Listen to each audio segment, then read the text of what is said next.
अगर आपके पास कुछ पैसे हों तो आप कहाँ निवेश करेंगे? सोना या जमीन? सोना, जिसे संभालना आसान है, बेचना भी तुरंत हो जाता है और शादी ब्याह में भी काम आता है। वहीं जमीन, जो सुनते ही बड़ी लगती है और लोग कह देते हैं जमीन कभी घाटा नहीं देती। लेकिन असली सच्चाई क्या है? कौन सा निवेश आपके लिए बेहतर है, सोना या जमीन? आज इस वीडियो में हम इन दोनों की सटीक तुलना करेंगे। लेकिन आगे बढ़ने से पहले एक महत्वपूर्ण बात, ये वीडियो केवल शैक्षणिक उद्देश्य के लिए है। किसी भी निवेश से पहले अपनी रिसर्च करें या अपने फाइनेंशियल एडवाइजर से सलाह लें। अब शुरू करते हैं। पहला, रिटर्न कौन देता है ज्यादा?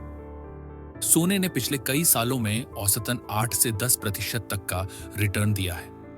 जब दुनिया में आर्थिक तनाव बढ़ता है तो सोना और भी तेजी से बढ़ता है, क्योंकि इसे सेफ एसेट माना जाता है।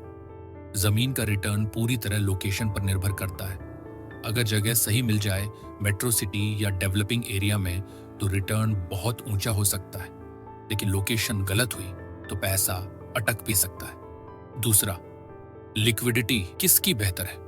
सोना आप किसी भी दिन बेच सकते हैं। जूलर्स या ऑनलाइन बायबैक 2 मिनट में काम हो जाता है। जमीन बेचने में बायर ढूंढना पड़ता है, पेपर वर्क होता है और समय ज्यादा लगता है। लिक्विडिटी कम होती है। तीसरा, रिस्क किस में ज्यादा है? सोना चोरी हो सकता है, लेकिन लीगल रिस्क कम होता है।